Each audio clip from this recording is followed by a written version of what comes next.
Good afternoon. I'm Brady Burrell coming to you live from the Centerville Volunteer Fire Company, where today Cabot Corporation is making a large grant donation to the Centerville Volunteer Fire Company. And with us is the plant manager, the general manager, Mr. Damon Denton. And he is going to make the presentation to Chief Randy Handegriff and others with the Centerville Fire Department. Damon, take it away. Oh, I'm very proud to represent Cabot and Canal Plant to present this check to you. You're our first responders. We're in it together. We have our employees who live in the area. You take care of us. We are very, very proud to give a little donation back and help try to take care of you. Thank you very much for all you do for us. Yes, sir. Thank you so much. I am Randy Handegriff, Centerville Volunteer Fire Chief. It was instrumental from Roy Martin when he came to the department and said that there's an opportunity for us to possibly apply for a grant for Cabot. Roy's our safety officer, so we did. And knowing what we were going after because of the industry and because of the age of the extrication tools that we have now, which are 20-plus-year-old hydraulic tools, which were limited to 100 feet of access to any emergency, we chose to go after battery-powered extrication tools. So with the complete set, we went after, it was instrumental with our Assistant Chief Brandon Lejeune, as well as our Secretary Hope Pellerin. Without these three, it would have been hard to get through and finish this grant. But we do this primarily, and we went after this because of the industry.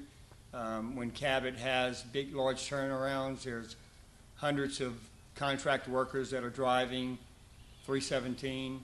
It's a tricky road if you're not familiar with it. Therefore, with that being said, about 70 to 80% of accidents that we have calls are on 317, primarily through turnarounds. So the extrication tooling is instrumental.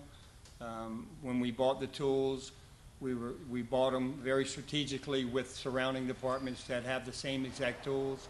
One of the departments is our mutual aid, and it was just a win-win situation for our community as well as the neighboring districts. So I would truly like to say thank you, Cabot, for your grant. Chief Handegriff, were you expecting a grant of this size of $39,500? No, we weren't. It was a shocker. These tools, which you'll see in a moment, they're very expensive. I was actually waiting for Roy to come back and say, look, they're going to give us $6 grand, $5 grand to, go towards buying one of the tools. With that being said, we did put other grants out, hoping to cover some of the expenses of the tools. And when Roy came and told me that we got the full amount, I just dropped to the floor. I was ecstatic. So once again, that was just, it was unexpected, but it's extremely appreciated. Now, a question for Cabot. What made you, when they presented this request to you, what was your first response in wanting to present this to them? Well, first of all, we know each other because we lived in the same area. Yes, sir. Gary Koenig here, our maintenance manager, as neighbor is the volunteer fire department. The need came up.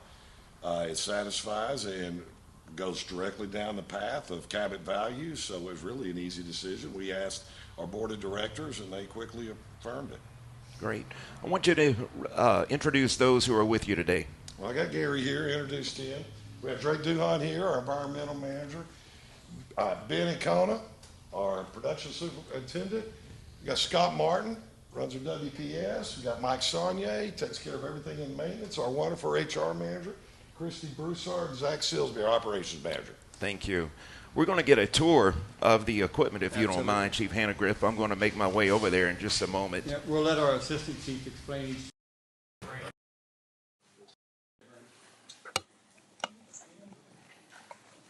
All right. So the first tool we have, what everybody calls, known as the Jaws of Life, is actually a spreader. It's one of the strongest tools on the market, one of the first extrication tools ever built before they built the cutters. So that's how it came with Jaws of Life. To pop the doors open, spread dashboards open. I mean, just anything to get to it. Like I said, this was one of the only tools on the market for a long time before they came out with the other ones. It is the strongest tool on the market compared to all the other ones. Uh, the next tool we have is actually a combination tool. It's a spreader and cutter at the same time. So you leave the tips on, you're able to do the same thing. It's a little bit smaller, so you can get in a little bit tighter spaces with the combination spreader. With that being said, all you have to do is pull the teeth off,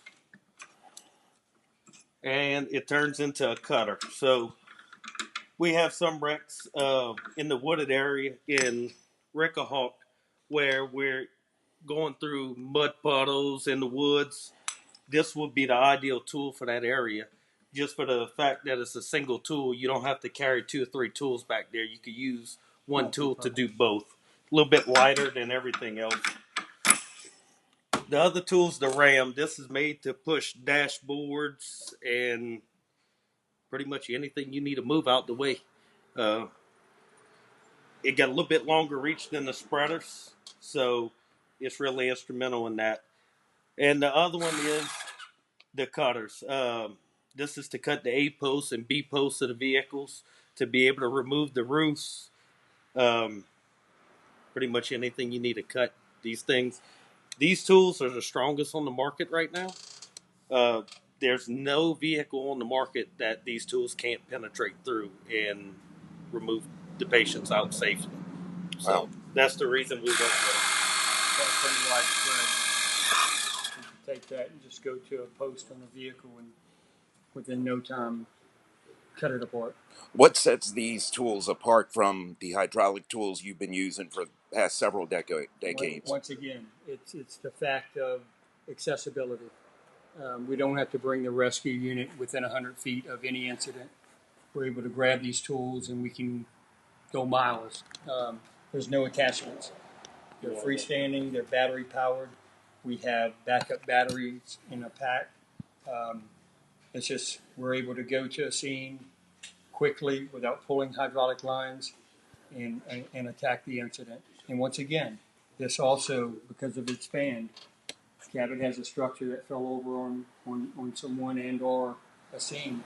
This will cut through 3-4 inch Schedule 80 pipe just as well as it will to take a top off of a vehicle. So. Awesome. I'll let you have that opportunity to give the final thank yous. Absolutely. Well, actually, can we do it all Sure. 4 together? Sure. So, with Hope, Brandon, and Roy, we would like to express our sincere thank you to Cabot Corporation for what you guys have done for us, not just for us, but for the whole entire community. Thank you very much. Thank you. All right. Thank you, guys. And that's going to wrap it up for me here at the Centerville Volunteer Fire Company. I'm Brady Burrell for KQ.